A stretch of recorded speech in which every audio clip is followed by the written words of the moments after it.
Hello friends, welcome to bloom apples kitchen. আগামী সোমবার আমরা লাইভে আসতে চলেছি এবং আপনাদের কাছে এইটুকু আবেদন যাতে 300 জন যেন আমাদের লাইভে উপস্থিত থাকেন, তাহলে আমরা কন্টেস্টের ব্যাপারে সব কিছু জানাতে পারবো। Hello friends, welcome to bloom apples kitchen.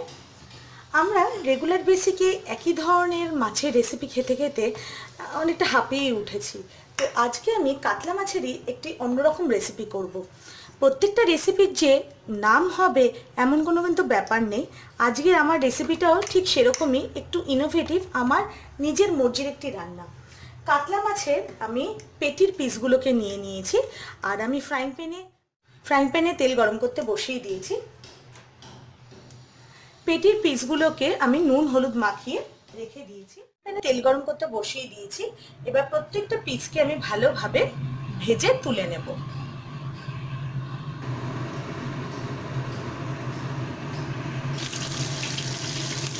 ভালোভাবে ডিপ ফ্রাই করে নেব।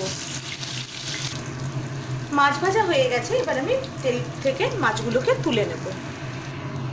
এবার এই তেলের মধ্যে সামান্য 1 চামচের মতো আমি সর্ষের তেল অ্যাড করে দিলাম। তেলটা একটু ফুটে উঠলে আমি এর মধ্যে, এখানে দেখুন আমি টমেটো 4টে টমেটো নিয়েছি, 5টা কাঁচা লঙ্কা এবং পুরো একটা ছোট রসুন, সেটার মধ্যে 9 করে আমার 8 থেকে 9 কোয়া রসুন ছিল, সেগুলোর একটা আমি পেস্ট করে নিয়েছি। তেলটা গরম হতে রেখেছি, তেলটা গরম হয়ে এসছে। এবার আমি এই পুরো পেস্টটাকে এখানে দিয়ে দেব।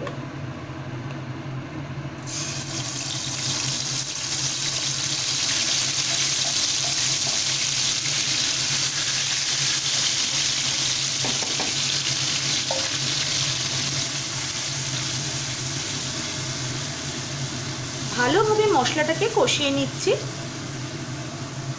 এবার এই বাটির মধ্যে, যেটার মধ্যে কিছু সামান্য পরিমাণে জুসগুলো লেগে রয়েছে, তার মধ্যে আমি সামান্য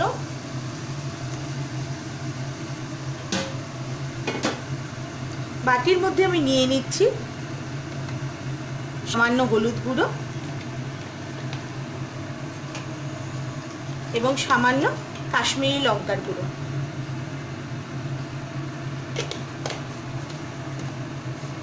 সামান্য জল দিয়ে এই পুরো মশলাটাকে আমি নিয়ে নিচ্ছি। জল ছাড়া রান্না, এবং যেহেতু আলু ইউজ হবে না তাই বেশি জল একদমই দেবেন না। মশলাটা আমি এটার মধ্যে দিয়ে দিলাম। এবার গ্যাস কম করে ভালোভাবে মশলাটাকে কষিয়ে নেব। মশলা কষানোর সময় আমি পরিমাণ মতন নুন দিয়ে দিচ্ছি এবং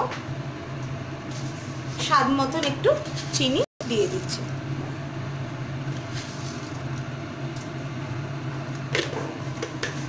এবার মশলাটাকে ভালোভাবে কষিয়ে নেব।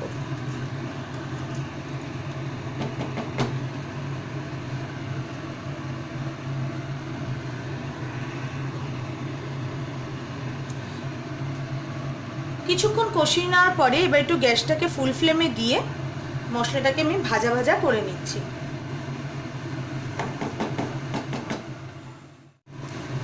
মশলাটা কষে গেছে, এবার আমি এক এক করে মাছগুলোকে এখানে ছেড়ে দিচ্ছি।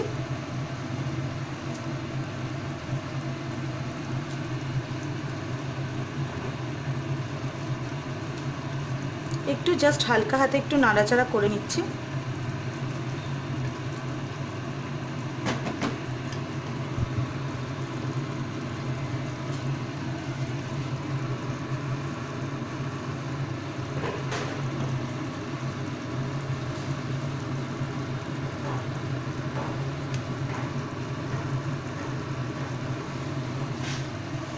এবার কিছুটা ধনেপাতা কুচি করে রেখেছিলাম, সেটা আমি এর উপর দিয়ে ছড়িয়ে দিলাম। দিয়ে ঢাকনা দিয়ে ভাপে মাছটাকে নরম হতে দিচ্ছি।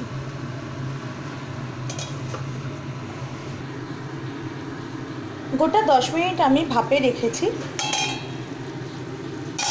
দেখতেই পাচ্ছেন গ্যাস কিন্তু সিম করাই আছে। খুব সুন্দর একটি কালার এসছে, মানে আমাদের রান্নাটি হয়ে গেছে। নিচের মশলাটাও কিন্তু পুরো মাখো মাখো হয়ে গেছে। এবার আমি মাছটাকে সার্ভ করে দিচ্ছি। তো বন্ধুরা, কাতলা মাছের এই নতুন প্রিপারেশনটি যদি আপনাদের ভালো লেগে থাকে তাহলে লাইক করবেন, শেয়ার করবেন, সাবস্ক্রাইব করবেন এই চ্যানেলটিকে। ফিরে আসবো আবার নানান রকম রেসিপি নিয়ে।